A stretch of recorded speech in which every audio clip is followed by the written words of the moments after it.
The Dakar into its fourth stage, and it was mud everywhere again. In the motorcycle section, Spanish hero Nani Roma was very happy indeed to compete at Madrid. And talking about orange and blue machines, but this time on four wheels, the lone Seat in the Dakar was also jumping for joy.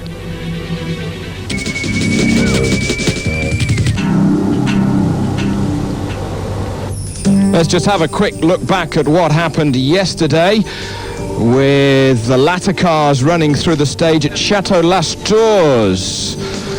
And all sorts of people in all sorts of trouble. Just look at the rear right wheel on this machine, the turbo diesel.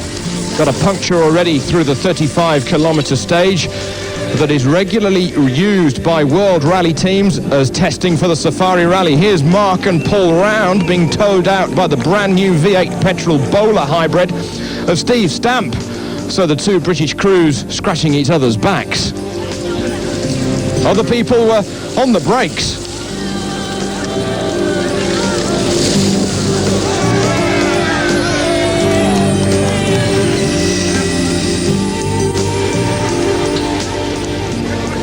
And let us not forget that Stefan Orard and Jean-Louis Schlesser were starting the stage way down the order due to their finishing position from the day before.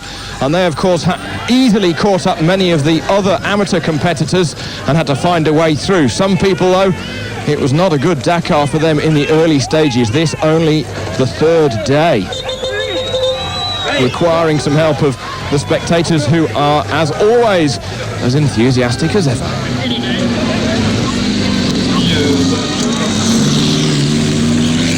Start 'em young, that's what we always say, as people looked for things bigger and better. Qu'est-ce que vous voyez là? On voit les camions arriver à 3 km à peu près à vol d'oiseau. The locals saying that the trucks are arriving. They're about 3 kilometers away from here. It's easy to see the trucks from, or indeed the competitors, from many positions around the Chateau Las Tours complex as the stage wound its way around. Just look at the speed of this Unimog. This was the winner from yesterday in the truck section, the Italian Corrado Patano. He did a time of 32 minutes and 7 seconds to be quickest. Shorter wheelbase than many of the trucks, and even then he really did, relatively speaking of course, chuck the thing around.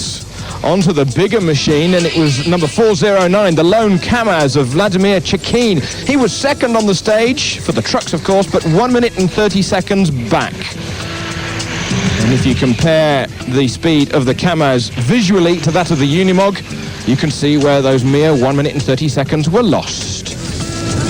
However, at the corners, he really did have to use all of its lock.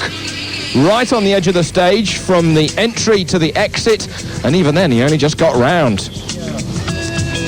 Truck number 403, Italian Paolo Barria, was third. He was giving away nearly 2 minutes to the winner of what has been so far the only competitive mileage for the trucks in the 2002 Dakar. Barilla, of course, a Formula One driver. What a change. 408, the Czech Republic team of Karel Leprace, the reigning champion. He was fourth at 2 minutes and 16 seconds back of the winner. And fifth was Johan Peter Reif in the KTM MAN truck.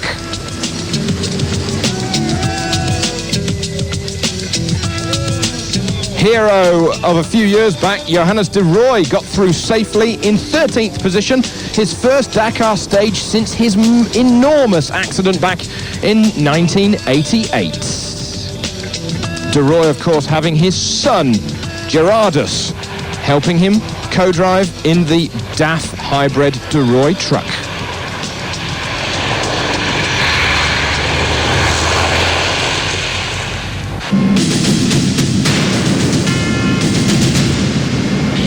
So on to today's stage. From Madrid down into Africa itself. short road section to the very short stage. We're coming to that in a moment. And then look at that, 914 kilometres of road section on 2 continents, let us not forget. Bet you that may never happen again. All the way down to Rabat after the short boat trip.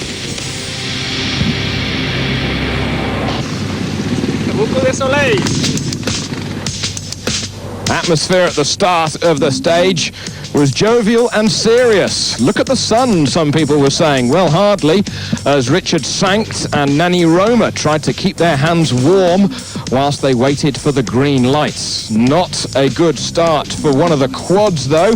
He ran into trouble immediately with a flat battery and had to call upon the services of the official vehicle alongside the track there from the Spanish authorities.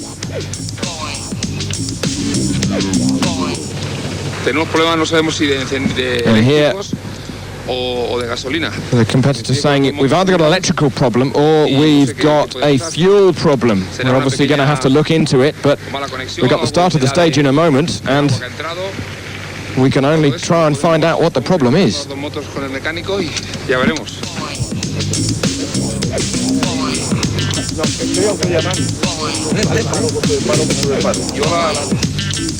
Jose Manuel Perez, local of course, and going to the commissaires. The lights and the gym. In case of not doing the special, which is the penalty?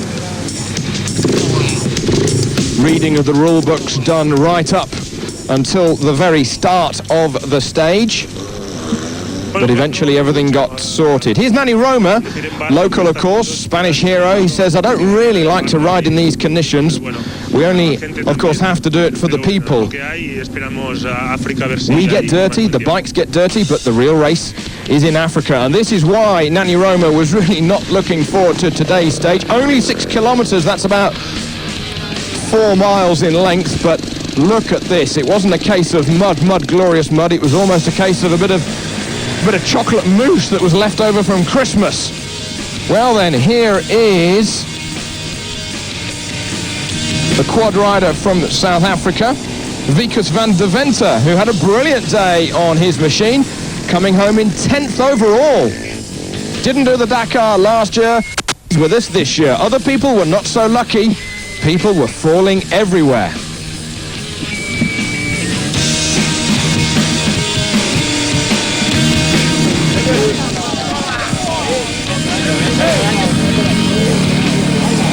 Well, Ernest Hemingway may have called Madrid the capital of the world. It was the capital of rally raiding today as the Dakar visited town, and it was from one extreme to the other with regards to the weather conditions. 2 days ago we had similar conditions at La Souterraine in the middle of France. Yesterday down in the south of France there was actually a dust problem holding many people up. And you can't believe it, the conditions have turned the tables upon themselves, and it's back to the mud. It may be amusing to look at this from the outside, but not when you realise that these competitors have another, pick a figure, 8,500 kilometres still to do before they get to Dakar.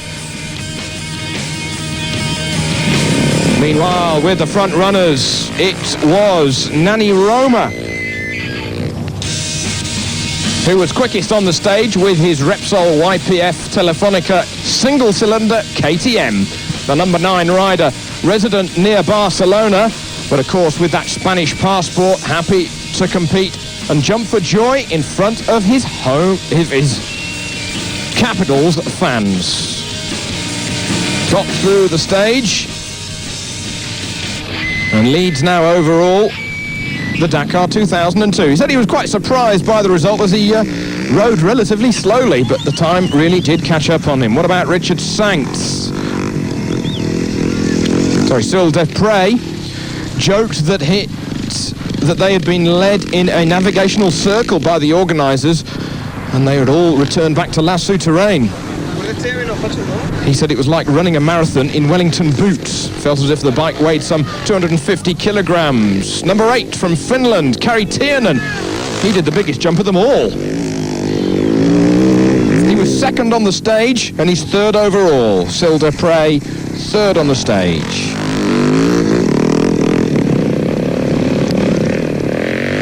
On to number 6, Richard Sancts. He finishes the Dakar today in 4th position overall, after finishing 6th on the stage. He says it's all part of the game to do these stages. Disappointed that it was wet for the fans, though. The mud really did put paid to that.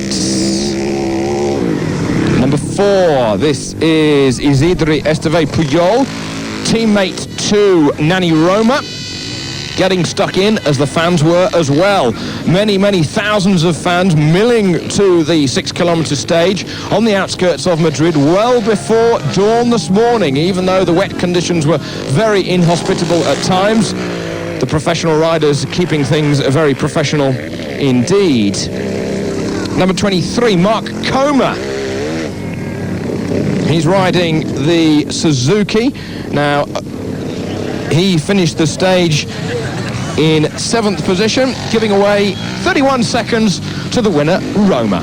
On to Giovanni Sala. Remember, he's on the twin, could barely use half that horsepower with the extra weight.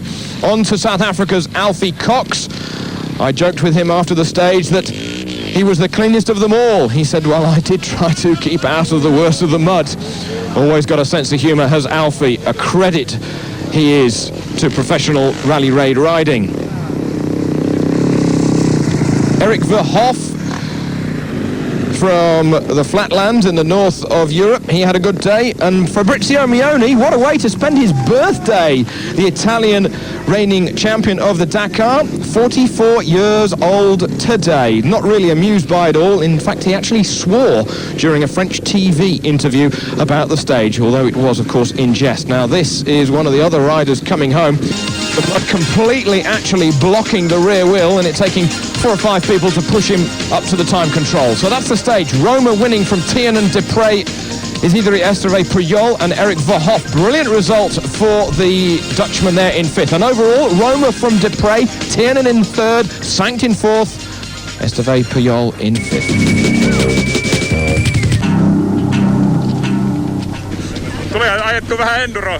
Tiernan in Suomi saying here, he says it was pretty interesting in there, and I probably only realise how bad it was now that I've stopped and I can really think about it. Richard Sancts saying the rain, the mud, the dust, it has been nothing but that since the beginning of the Dakar. It was the same at Château Las Tours. A pity, as it was good here. It's a good stage, but I'm sure the people would have liked to see us on a dry stage. I hope that there was a show that we put on. And of course, you can fall on a stage such as we have had today and lose 2 minutes, but it was not an issue for me. Si on assure qu'on perd 1-2 minutes, c'est pas dramatique. La vraie course, elle commence un peu plus tard. Yeah, look, I try to keep a wide line and stay out of all the big mud, but this is crazy. I mean, this is not the Dakar, but obviously coming to Europe, we have to have these conditions, and from the dust yesterday to all-night rain to an absolute mud bath. It's, it's just unbelievable. But now we head on to Morocco, and hopefully things can change now. I saw on the news this morning it was raining in northern Morocco. Don't tell me this. I'm serious. Now, last year it was cold, in the early mornings, but obviously no rain. But, it won't be conditions like this, clay and mud, Oh well, that's the Dakar.